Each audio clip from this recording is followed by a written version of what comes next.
Good evening, ladies and gentlemen. Welcome to another edition of the Trahern Crews Show, streaming live on Facebook and YouTube. Um, have a very serious show to talk to you about tonight. There's a lot of anti-blackness happening here in the state of Minnesota, whether it's George Floyd, Hardell Sherrill, or our kids in school being called the N-word, whether it's by teachers or by students or by text message. So tonight we're going to talk to Keita Riley and Kiana Williams. Keita Riley is her loved one was Douglas, who was murdered, which we believe was a hate crime. And she can tell you more about that. And that case ended up in a hung jury, and it's restarting again, I believe, this week. And we also have Kiana Williams, who's been a big part of helping organize the youth over there at White Bear Lake High School stand up to white supremacy and institutional racism. So we're going to get started with today's show. Keita, how you doing? We know there's a lot going on. I want to send you condolences. And on behalf of Black Lives Matter Minnesota and other organizations who are fighting for justice for Black lives in the state of Minnesota and throughout the country, I'd like to give you a big apology for us not being there for you for this whole year that this has been going on. Hello,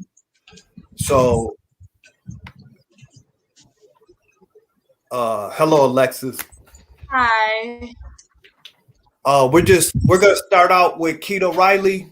She has a case going on here, so we're gonna talk to her for about 25 minutes. Then we're gonna talk about the walkout. Is that cool? Yeah, I just was told to come on at 7, so that's what I did. Sorry. Okay. Great, no problem. Bye. Keita, can you tell us a little bit about who Douglas was? He was a good man to everybody. He had a really big smile, a really big personality. He had 4 children that he took care of. He worked a couple of different jobs, and he pretty much just was a laid back person with a good heart. I mean, he was a protector for the family, for everybody that was around him, and he just was genuine. Big smile. His smile could light up any room. I mean, always. So he was not that person. Oh, okay. So, can you guys hear me? Yeah, I can hear you. Okay. So, can you tell us about what happened the night he was murdered by, which Anthony, we believe is a white supremacist? Yes. So, what happened was he just so happened to be speeding down Highway 94. Anthony Trifiletti, the guy who murdered him, seen him speeding, so other cars were basically moving out the way so that he could. Anthony decided to basically pump brake him. Anthony also had another car with him full of friends, so what they did was blocked him in so that I don't know if they were trying to stop him or just pretty much show their way on the road. So they were brake checking him, to stop him from going so fast. So when he finally got around one of the cars, they bumped a little bit. It only left a scratch on both cars. There was no dents, no nothing. Dougie exited the highway, got out the car. Mr. Trifiletti got out too. They took pictures of each other's cars, and from there, he ended up shot and killed. He ended up shot and killed multiple times. Anthony Trifiletti was with another car full of people that he told to leave. So apparently what Anthony initially told the police is that he began to ask for insurance from Dougie and license. And by the way, he was fully licensed and insurance. And apparently Dougie was like, no, you give me your license and insurance.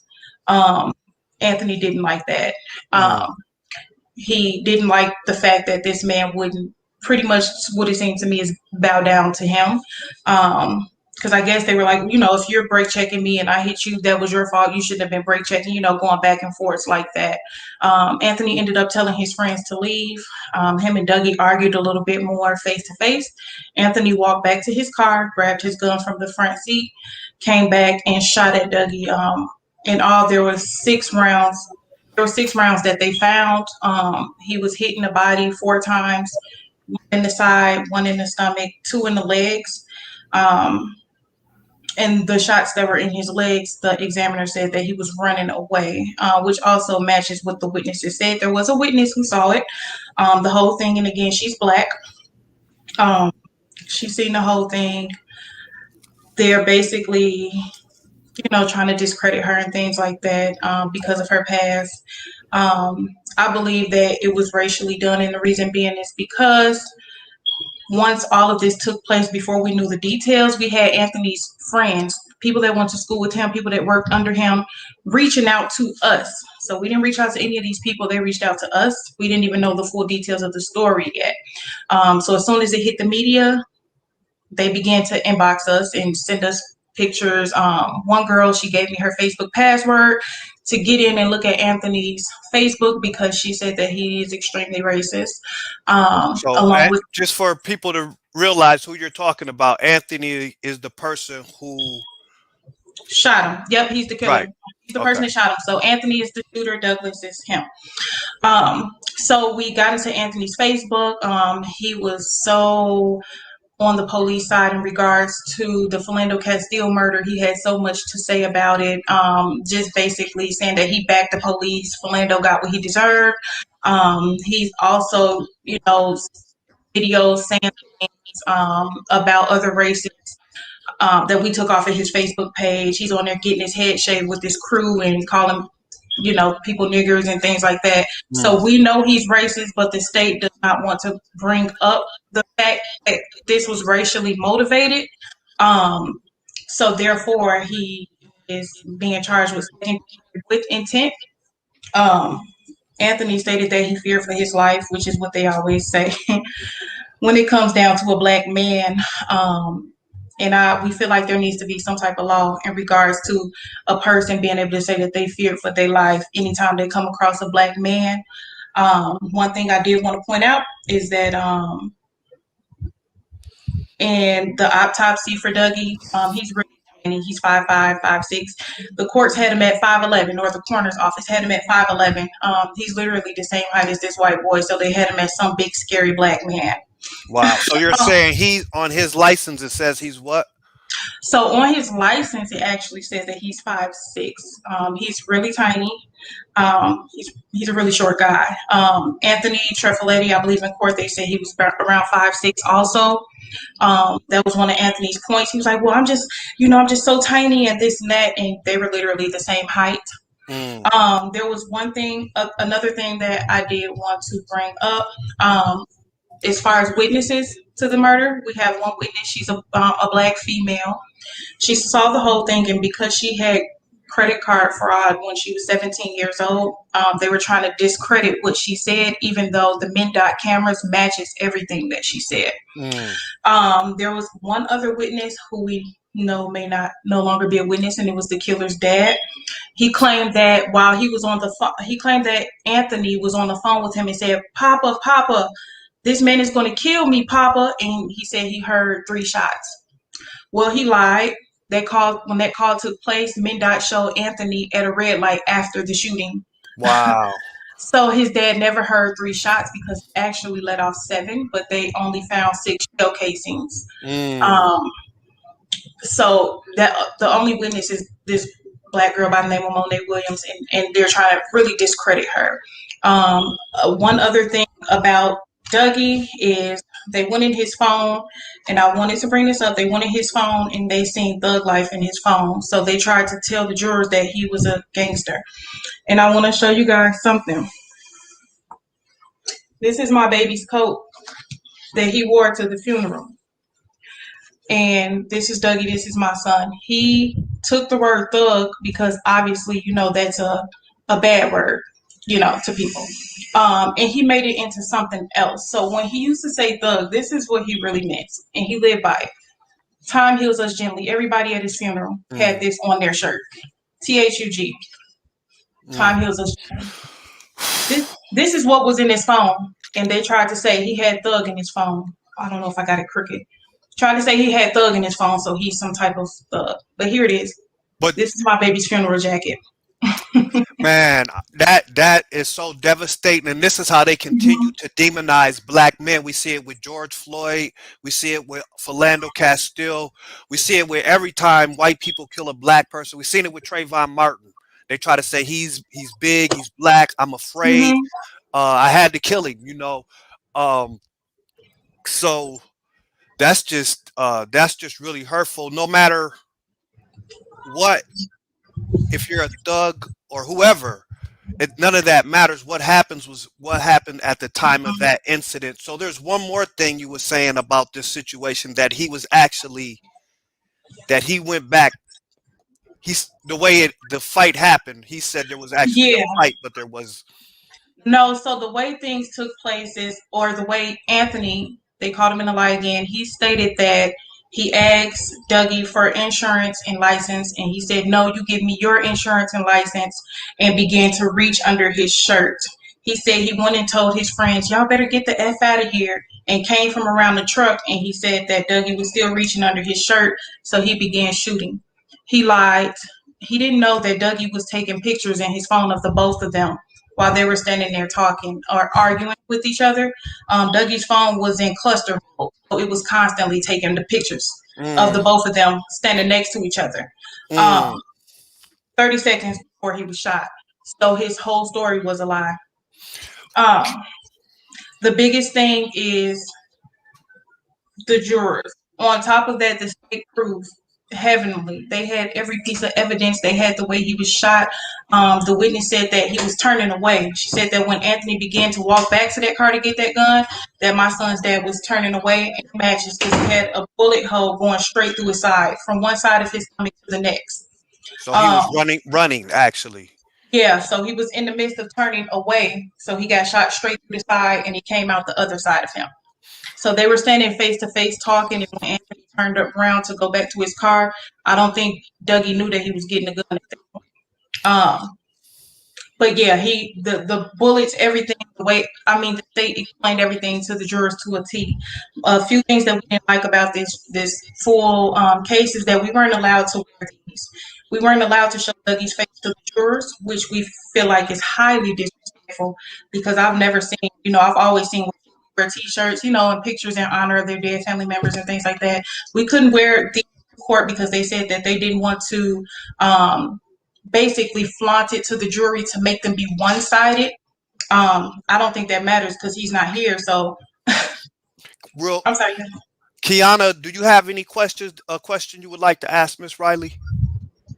I don't have a question, but this case is kind of similar to like the Ahmaud Arbery case, where like the random citizens of the city want to like control like something they consider illegal, and him speeding had nothing to do. It's not their business. If the police wanted to pull him over for speeding, then that's their job. You brake checking him to get him to stop, and then it leads to a fake fight with you shooting him, just leads to, it's just none of it adds up.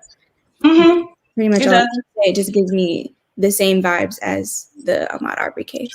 And I think they happened right around the same. So it was literally a chain of effects. I think it was Ahmaud Arbery, then it was Doug Lewis, and it was George Floyd. And it was like all three that, crashing back to back.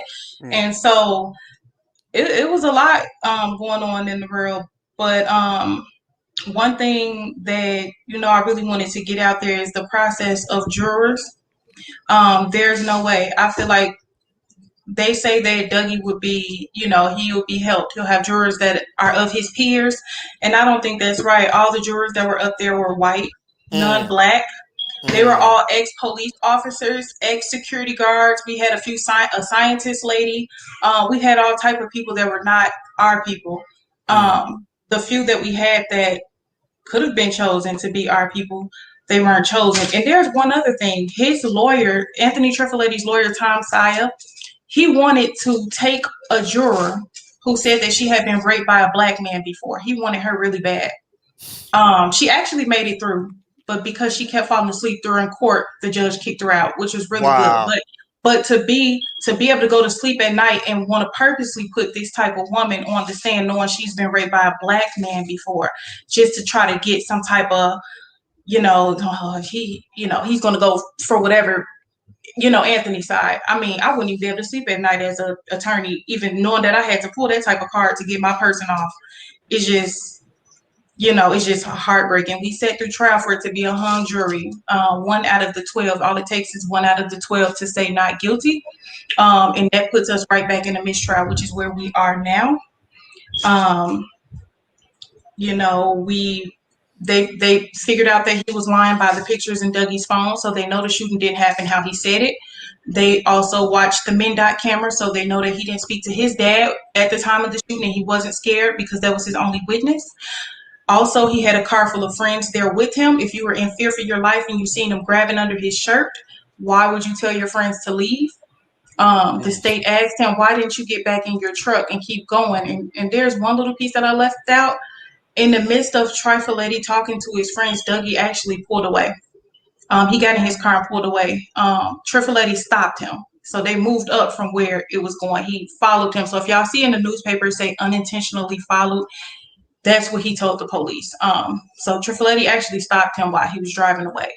And then that's when they got into the big argument. I just feel like I wanted people to know how they would do literally a Black person. I feel like he was racist. I feel like he killed him because he was racist. It wasn't road rage when he told him, no, I'm not going to give you this. That fueled something in him. Like, to me, this Black man is this and this. He's not complying with what I'm saying because all of his talk in court was police talk. So I was sitting here thinking, like, was Anthony an ex-police officer or something? The thing is, they have that vocabulary of a police officer down pat. They know what to come to court and say and get off. And one thing I want to tell you is fear. The courts have no way of proving if he actually feared or not. Because I can't tell you if you're scared or not. How can I prove that you weren't scared? So that's why they say I was scared, because we can't say he wasn't scared because we don't know that. But one thing, they paid a $300 an hour professional witness is what they call him. They paid him to come in there. And one thing that stood out to me is he said, you can't shoot your gun because you're scared. You have to be in, just because you're scared of somebody. Because I'm scared of dogs. And I just can't go shoot dogs because I'm scared of a dog. Right. But if you're in, imminent danger, obviously he was in danger and he wasn't reaching under his shirt because he was taking pictures of you both. So where was the danger? He told the police that Dougie was reaching into his black belt. Dougie had no belt on at all whatsoever. He killed him in cold blood, and I believe because of race and not being able to control that situation, Dougie didn't feel like he was going to give him an ID. He did have a driver's license and an insurance card, but the way they blocked him in, I felt like he was like, no, you give me yours because you blocked me in. You know what I'm saying? Everybody else on the highway moved out the way and let him go past. You and your friends boxed him in and brake checked him. And this isn't hearsay. They have cameras on 94 so that we were able to see that. Yeah. We were able to see that. So, Jasmine, do you have a question for Miss Riley?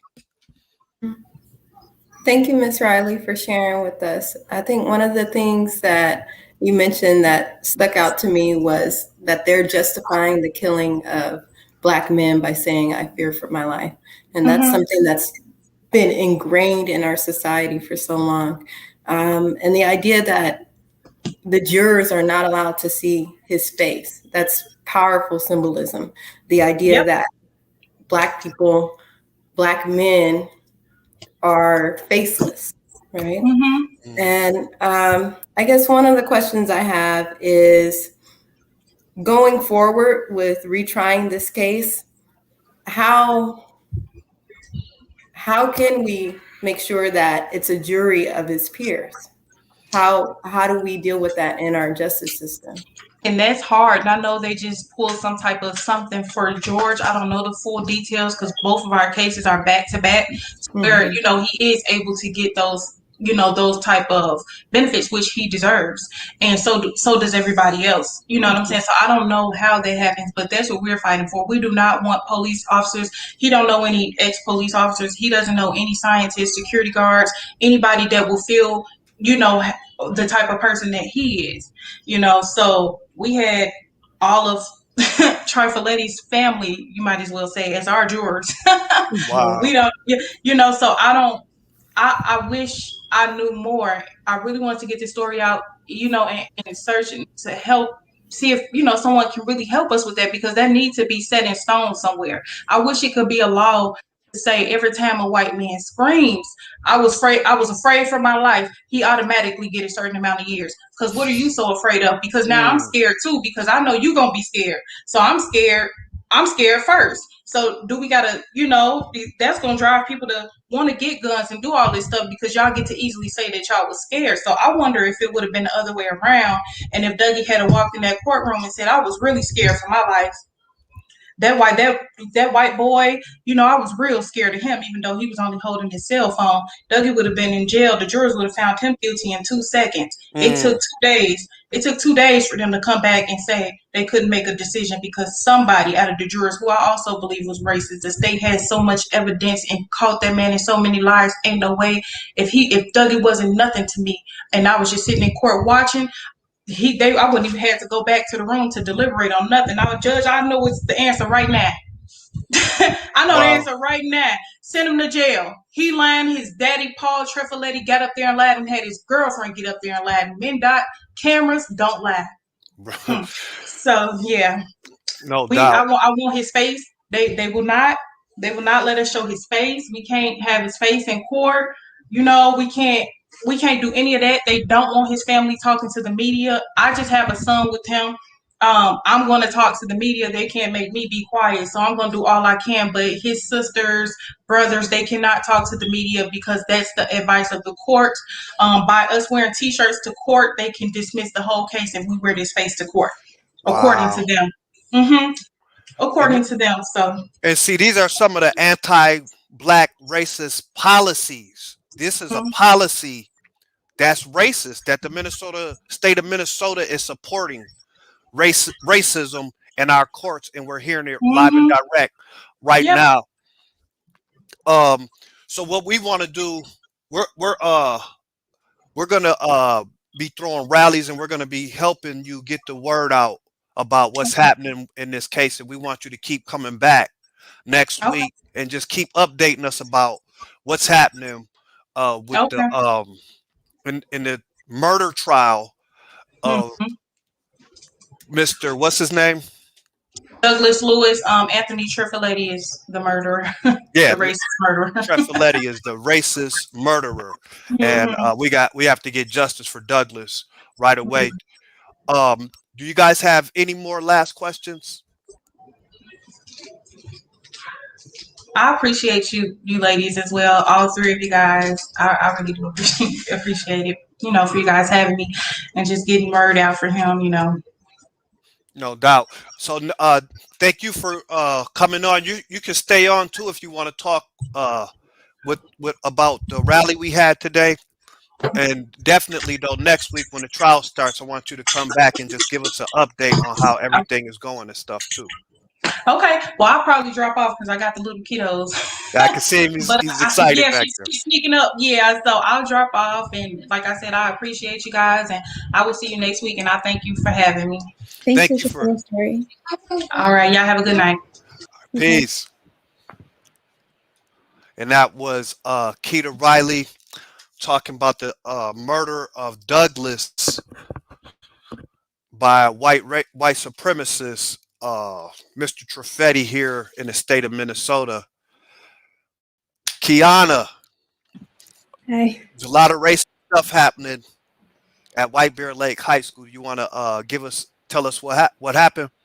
Yeah, so Wednesday night, it was like late at night. I got like a call from my sister because she used to go to White Bear Lake, but she moved schools because of just like the racism that happens there. She doesn't want to deal with it. She wants to go to a school that's more like diverse, more like in tune with like protecting Black students.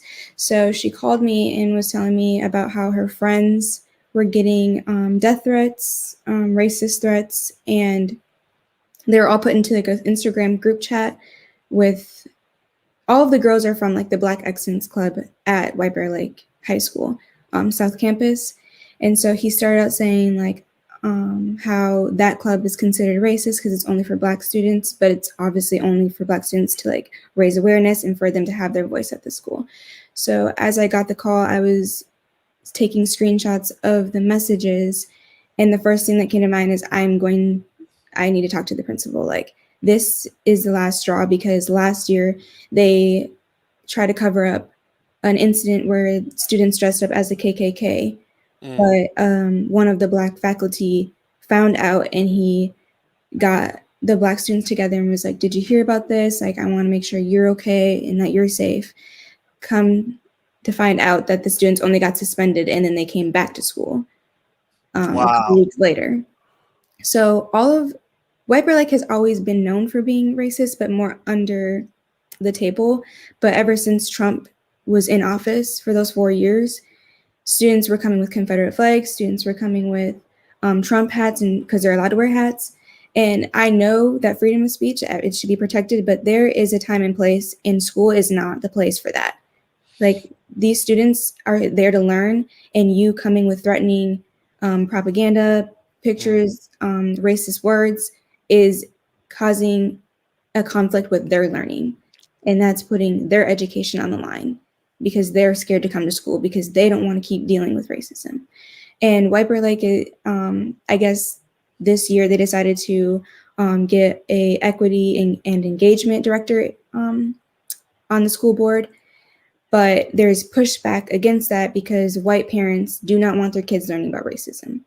So they're putting a little pause on having the director of equity host any events, host any programs that promote diversity and inclusivity. And so I reached out to him personally because when I was on the phone with the principal, I offered the fact that there should be a panel with Black students and Black parents and faculty to talk about ways they can protect them and make the school a safer environment. And he kind of shot my idea down. And so that was the principal? Yep. The guy who spoke today, right? Yep. Yeah, okay. So I was like, okay, fine. Like, you don't want to listen to my opinion then, or my ideas, then I'm going to just wiggle my way through. And so then I emailed the equity director and said, I want to work with you. I want to find a way that we can put a panel on, and I want to be a part of it, because I'm sorry, you don't have enough Black faculty there to make it a big enough panel. And I do not want white faculty on there saying what they think needs to be done, because you don't know what it's like. You are letting these microaggressions happen and you're not doing anything about it. You try to cover up racist things, not doing anything about it. I don't want you on it. So he told me he's going to keep in contact with me, and I'm just going to keep bothering him. So that's what led up to the walkout today. My sister was put in a group chat with the people, the students that wanted to do it. And I was telling her ideas like, okay, they should get these people involved, and like, just let me know all the details so then I can pass it on to people, so then more people can come and support the walkout. I don't know. I guess the news was there. I don't know. Like, I left a couple messages with the news with Care 11. So I don't know if they got my message or if other people were calling them, but I left a couple messages with them. And then I'm also in contact with another news reporter for May to come out. Yeah, they were there. It was a big event. I think when I first pulled up, it looked about like 200 kids, and they were speaking and talking, and then when we started marching, it seemed like it was about 500 or something like that. I don't know the exact numbers, but it went very well, and it was they were very energized, and I was proud of the young Black youth. Jasmine, do you have some questions for Kiana? Yeah, Kiana, what grade are you in? I am a senior in college. Oh, okay. You look super young. But your work is inspiring. I think, reaching out to the equity director, that's where it starts. That's where the groundwork starts. And I think when the administration turns a blind eye to it, that's essentially saying that this type of behavior, this racism, is okay. And I think that the power is with the students. So you organizing the students, the more pressure that you put on them, the more they're going to have to respond. And I think the equity director needs that support as well. So you're doing good work. Thank you. Awesome. So Jennifer, how are you? Oh, I'm good. How are you? I'm good. Congratulations on a successful event today. Thank you so much. So, were you one of the students who received the text message, the racist text messages? I was not one of the students. It was some of my friends. Okay. Do you want to tell us about those messages? Yeah. So my friends were hate crimed virtually. Hmm. There were really nasty messages saying that they were going to kill them, death threats, sexual abuse threats against my beautiful Black friends. So and our main concern is like, we need somebody to find whoever did this because the account was made anonymous. Hmm. Yes. And the school has done a really good job of sweeping things like this under the rug because this is not the first time this has Hmm. happened. So that was really why we went out there. Our One of our action plans for them was to figure out how the school can, how the school can do a better job of making reaffirming relationships with students. So, what were some of the past other incidents that had happened there? Yeah, so we have well, originally like 3 or 4 years ago, we had a Black Girl Magic Club, but then it turned into a Black Excellence Club, and we had self-promoted ourselves and like put posters up in the hallways. That's when like a lot of the hate directly happened to my friends, but my school like has Alexis has had personal experience too with people racially targeting her. But yeah, this it's been nonstop since like middle school, if that. So Hello, Alexis. You did a great job today. Really proud of you guys. Thank you so much. Can you tell us a little bit about why you guys had to do this?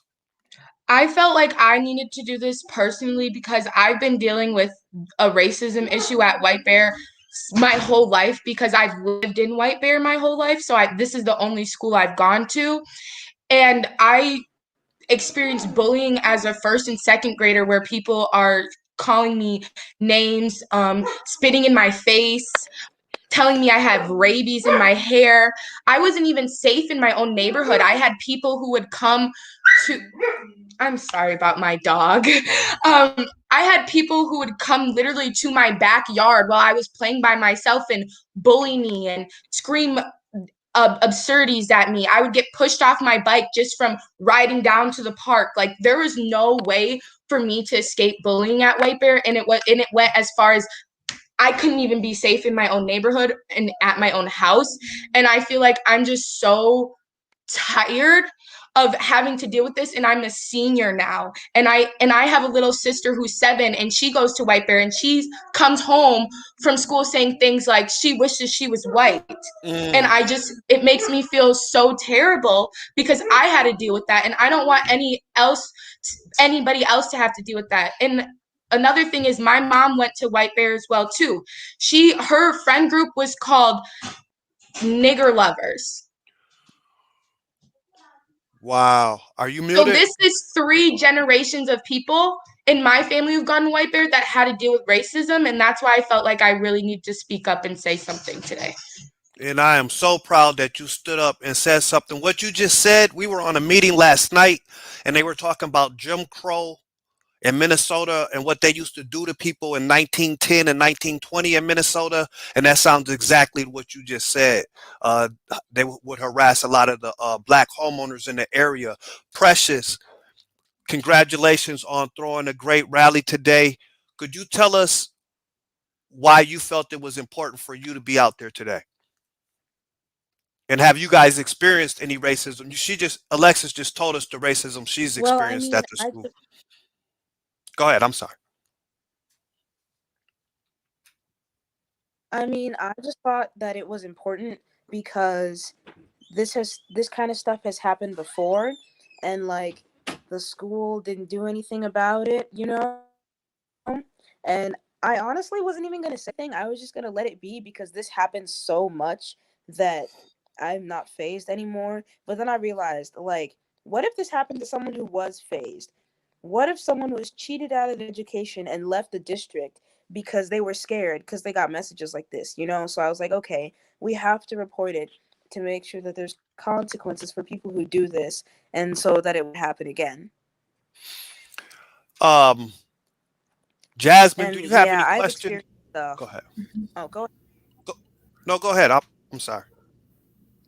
You've experienced oh racism. I've experienced a whole lot of racism, a lot, you know. There's the more funny stuff, you know, African booty scratcher, all that. And then there's like the really bad things being like literally I bumped into a kid in the hallway on accident because the girl behind me bumped into me and then I bumped into the boy in front of me on accident. And the kid pushed me and he was like, "Move it, nigger." And I was like, "Oh, hmm."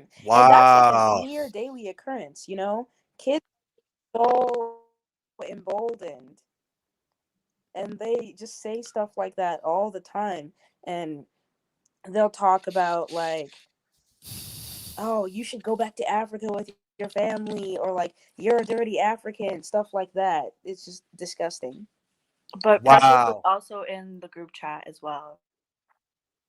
Yeah, I was in Uh, the group chat, like, and I received private messages from that account as well. and what kind of messages were they? uh well, the highlight was "die nigger," that was said like 10 times or so.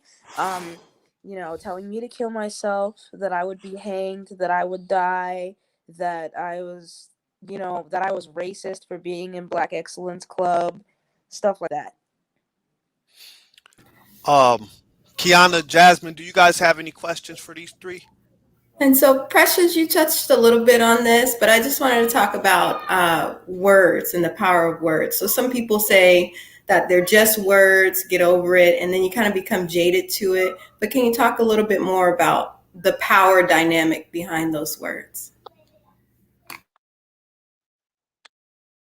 I mean, people say they're just words, but like, and like they're like, in a sense they're right, because everything is just a word, but intention is everything that matters, you know. When you say something with a tone like "move it, nigger," it could have been "move it, stupid," but like, it's the same kind of thing, you know. When you're saying something with the intent to hurt someone, then you know it's bad. And when it has 400 years of violent racism behind it, it's bad times 10.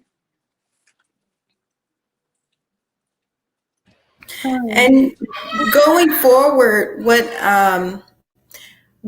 do you guys would think would be a good resolution to solving this issue that's going on, or is it an ongoing thing? I would say, as Jennifer said earlier, there is a zero tolerance bullying policy at White Bear, but it's not getting used at all. People constantly and persistently are telling administrators and teachers about the stuff that happens, and because our own faculty is racist, nothing is being done. Our zero tolerance policy isn't being used, and I also feel like we need to have those racist faculty members totally removed from our building. There should be no teachers that are allowed to be racist and be allowed to serve a community where they're building students up to be the next generation that are our leaders in our community. There should be no racism or biasness from those teachers at all. And if there is, they should be fired. One, I want to say I'm proud of all three of you. Like, watching the videos of all the people that you had come out I loved it. I work with, I'm working with Trey to put on a march in May for what happened, and I'm hoping that you ladies can come speak. But I am trying to get in contact with the equity director. Have you guys talked to him at all or heard of him? He's actually my third hour teacher. I've talked to him, and I've talked to Miss Cameron as well, who's also a part of the equity committee, and they want us to all meet with them, but the problem is because of the craziness of the past 2 days, we just really haven't been able to do that yet. Yeah, I think to keep pushing and pushing and pushing on this with those two is going to be the best way, because the only way that we're going to be able to, I guess, make it known that we want diversity and we want inclusion and we want a safer environment is to have people in our pocket. And we need the administrative and faculty people to be with us, because that's going to outweigh the racist ones. We don't want them anywhere near our decisions, and we don't want them making any decisions on what inclusion looks like, what safety looks like, and what diversity looks like for Black people in schools. I don't want like the racist faculty to be on the panel or board, because they're not going to say anything that's protecting you. They're going to keep letting the white family members do a pushback, like, my kids shouldn't be learning racism in school. My kids this, my kids that. Well, I'm sorry, the protection of Black students is more important than you not wanting them to learn about racism. Wow. Well said. Hello, Asia. You got to unmute yourself. There it is. Hello. Can you tell us why you were out there today and just about this whole experience being at White Bear Lake as a Black woman, Black child? I was out there today because I was also one of the 5 girls that got the messages that was in the group chat that was created. And I'm also, I wouldn't say president, but I was a leader in the BEC club that they were basically like threatening us about, because they felt as if we created that group to be racist towards white people. And I felt like to be out there today was to show that we're fighting for the future minorities that's going to come to this school, not knowing what they're getting into. Like, this school has our school has allowed so much racism. Like, they haven't tried to even like make a difference about it. So it's so common now that it's kind of like, if we weren't out there today to like Alexa said, her sister's gonna come to that school. Like, there could be someone that's not even in that school that has siblings that's gonna come to that school, and for us to be out there, feel like we're like alerting them, letting them know what's going on, like what they're gonna go into, because if it doesn't change, it's gonna get worse. Right. And us going out there today and talking about it and letting them know what's going on, like, and telling them and letting them know that we need and we deserve a change and a difference in the school. I feel like it was necessary to begin the change we're looking for. How does it feel to be like, I'm scared to go to school, or the faculty, I won't say all of the faculty, but that some of the faculty is racist? How does that, as a Black child or Black woman, how does that make you guys feel? It's scary. It's like, because for me personally, I learn better in school, and it's like scary and saddening knowing that I'm kind of like forcing myself to stay home and learn behind the screen when I know I can't really focus behind the screen at home. And it's scary to think that I'm a target in my own school where I'm supposed to feel comfortable to learn, comfortable to be around my friends and all that. So it's just like, in general, it's just scary. And it's like, could I add something on that quick? Sorry for interrupting you. I feel like it's also scary because if you are going to a teacher to try to get help about these racial issues, you don't know if you're going to a teacher that's going to be with you or against you, because they're all closeted racists. And it's really hard to find help when that's the issue. Wow. Can I say something? Yeah. The racism within this school and within many suburban schools is causing so much hindrance on the education of our Black community that this is why we can't go to college. This is why we're behind. This is why our test scores are lower, because we can't go and learn in a safe environment. How are they going to have so much stuff swept under the rug and then preach out at our protests, we support this, we support that, but you're not doing anything? And I'm kind of adding the principal because I heard he spoke at your thing, but he's not doing anything actively. You're not trying hard enough. You can't take baby steps in this. You have to take big boy steps, and you have to do something so then we are protected, so then we can learn and we can go to school and we can feel comfortable. Because Even though the population at your school is more white than Black, there are so many Black faces in that school that need to be protected. And he's not doing a good job. And that's why I'm calling him out about it. He was I literally the also one that heard told us. that he really didn't even want to step in to help anything. It was kind of forced by him because of how much attention this was getting. So he didn't even want to help us. He was just forced to, and that also hurts to know as well. That's our principal. I emailed him about it, and I called him like 4 times until I said, tell him to call me back. Like, I'm not gonna keep calling here. He calls me at this time and we're talking. And then he was like, I found everything disheartening. And I'm like, blah, blah, blah. What are you doing about it? That's what I want to hear. What are you doing about it? I don't want to hear how sorry you are, because you're not that sorry, because you didn't return my call and you didn't return my email in a fast enough time frame for me to believe you. He also told one student that our school does like a lot of like college promotions. Like they like bring people in from colleges to talk to us. So, and they were telling the principal, like, why don't you promote any HBCUs? And they're like, because we actually want our students to go to PWIs, or predominantly white institutions. Like, they encourage it. So, of course, they're going to encourage all their white students to do it too, and then force feed us to do the same thing. So, yeah, that's another reason why I think we are not successful in that school either. 80% of the BIPOC population stayed home during distance learning. They did not want to come to school. You go to the school right now, and the school is full of white children. Like, we are literally like flies in milk there right now. It is insane. What guys? What would you want to say to the principal right now when he sees this or hears this? I know it was kind of different today, but his job needs to be reevaluated.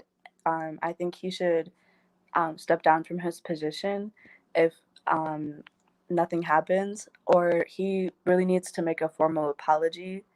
And I think the school altogether needs to have dialogue after this, like everybody, because that's the only way this is going to work. Like you said, it's not baby steps. Like, we need to take those big boy steps, because like this has been like years on end.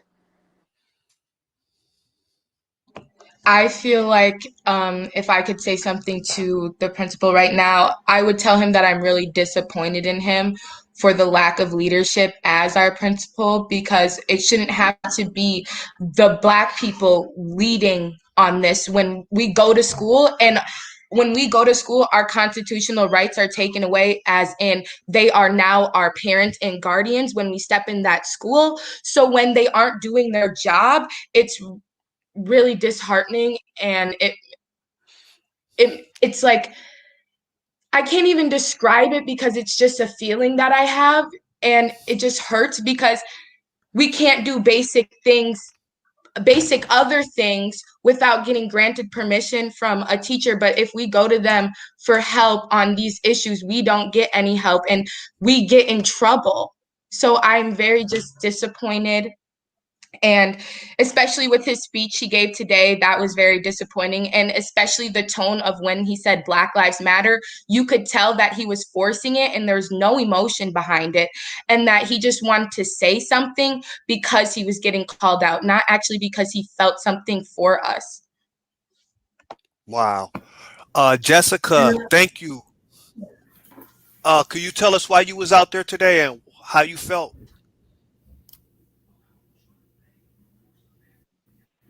I was out there today because I was also one of the girls that were in the group chat. Um, I honestly had a feeling of mixed emotions. I was upset. I was angry. I was tired of just everything that's been going on. I've been through this way too much, and it feels like I don't really know how to describe it. It just feels like we're stuck. It feels like we take a step forward, we're brought back. It feels like we take a leap forward and it's just like, okay, what's next? It's kind of like, I don't know how to describe it. I'm still astonished by it right now. And I'm so this is making me upset, and I'm devastated that Black children, I'm not surprised, but just hearing you guys talking about the racism that you're experiencing in 2021, especially during the George Floyd COVID-19 era, is really disheartening and makes me angry. And just we have to step up and continue to apply pressure Yeah. on Minnesota public schools and Mhm. in any all learning institutions in Minnesota and white supremacy and institutional racism. Jasmine and Kiana, I'm gonna let you guys um, take it from here. How would you Your guys last say 10 minutes. those um, the racism is impacting the graduation rate or the retention?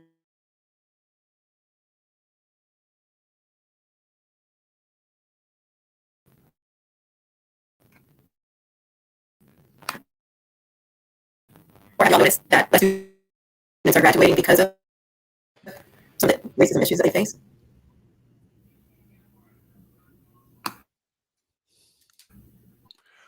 Jennifer, you're muted. All you guys are muted. Let's see, how about Jennifer? Have you noticed any of those issues? Can you guys hear me?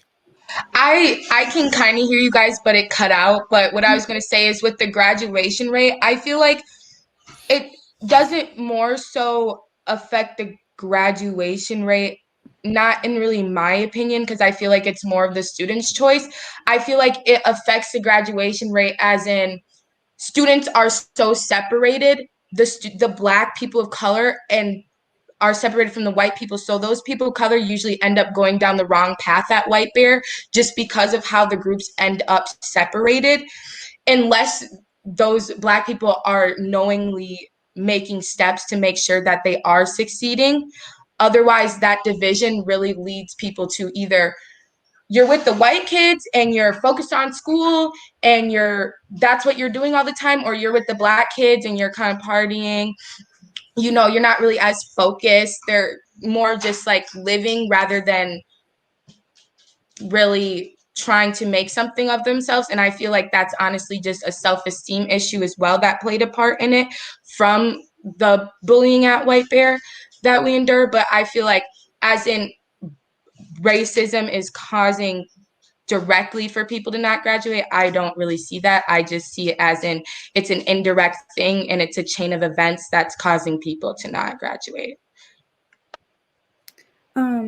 I guess the last thing that I have to say, definitely the event on May 3rd is going to be applying pressure, definitely on the principal. Like, he needs to do a better job. And I knew on the phone call that I was not getting anywhere with him. Also, we need to hold your white peers accountable. If they say they're about it and they want to be behind you, they need to be behind you. You have to call them out. You have to tell them that this is what you do. You sitting there and letting these microaggressions and these racist actions happen is hurting me. You're not my friend if you're letting this happen. So it's basically holding the whole white population in White Bear Lake as a city and as a school accountable for their actions. And that's the only way we're going to be able to get through somewhere. And I'm hoping that in May that it applies some pressure and maybe scares your principal a little bit. Jennifer, did you want to say something? No, I think it was just the glitch that got me. Okay. Jasmine, did you have any more questions for them?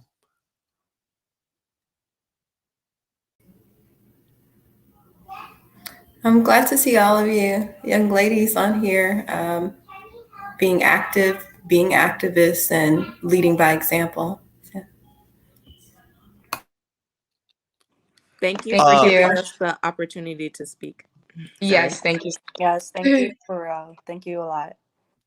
No doubt. So I just want to thank you guys all for coming out and going out and getting in the streets and making your voices heard and standing up against white supremacy and institutional racism in White Bear Lake today. That was very powerful. Look forward to doing more work out there and letting you guys lead it. Um, you guys are our future leaders, so it's important to hear where what you're thinking and what you're doing right now. I'm And I say this, I'm excited about the future because we have Jasmine, Kiana, Jennifer, Alexis, and Jessica. I'm excited about the future, and I think our future is in good hands because we have Black women who are standing up against injustice. Uh, one more, if you could let us know about the rally on the 3rd, Kiana, before we get Yeah. out. May 3rd at 4 p.m. That's a Monday.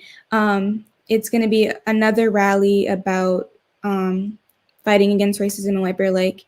Like I said, we have to keep applying pressure. We can't just do one protest and think that they're going to do anything about it. We have to keep applying pressure. We have to keep doing it because it scares them, and they know they have to do something when they keep seeing us. So if you guys have Instagram or anything and want to get in contact with me about May, we can do a collaboration. I want to work with people, young youth, more. So I don't want it just to be me doing it. I want more people with me. So Jessica, you know my sister Kisa, so you can just give me some information with that. But other than that, yeah. Well, thank you guys. And anytime you guys want to come back and give us an update, just reach out, let us know, and we will definitely be there May 3rd to support you guys and have your back. So keep up the good work, and very proud of you today. Thank you. Thank you. I'm just really happy that All all right. this is happening. At least the start of it. Me too. We're gonna be out there. We're gonna be coming out there more. All right, you guys. Thank you guys. Have a good evening. Have a great night. Peace. Thank you. Good night. Thank you for joining us. Thank you, Jasmine. That was great. So, yeah, that was a serious conversation. Also, what's happening out there in White Bear Lake next week? We'll be coming to visit the White Bear Lake Police Department. There was a raid with 3 agencies: the White Bear Lake Police Department, Maplewood Police Department, and the Ramsey County Sheriff's Department did a raid on a home, and a White Bear Lake police officer choked a young Black child to the point where the child was off of his feet. So we'll be coming out there next week to pay White Bear Police Department a visit and demand that they release the tapes from the March 24th incident. I'd like to thank you all for tuning in to another edition of the Trahern Crews Show. Also, I'd like to remind you that the tonight, in about an hour, if you're serious, we're going to be down at Hennepin County Government Center at 9 o'clock. And we're just going to be demanding justice for George Floyd.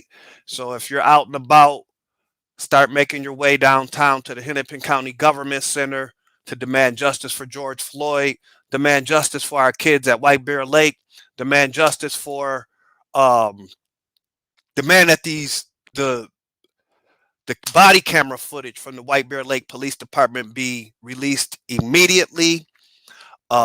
If you're interested, if you're interested in serving on the St. Paul Recovery Act Legislative Advisory Committee, those applications are available now. You can go to stpaul.gov/reparations and sign up there to learn more. Thank you for tuning in. Remember, in about an hour at the Hennepin County Government Center, downtown Minneapolis. And I just want to, before I go to, I got a couple more, 1 minute.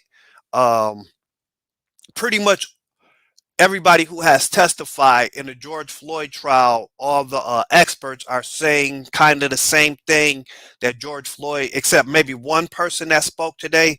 George Floyd died from, and yesterday, the pulmonologist really let people know that George Floyd died or was murdered by Derek Chauvin because Derek Chauvin kept his knee on George Floyd's neck for close to 10 minutes. So we're looking for nothing but guilty on all 3 counts in that verdict. And we're going down to the Hennepin County Government Center in about an hour to demand that. Thank you for tuning in to another edition of the Trahern Crews Show, and continue to stand up for justice at home and abroad. All right? Peace.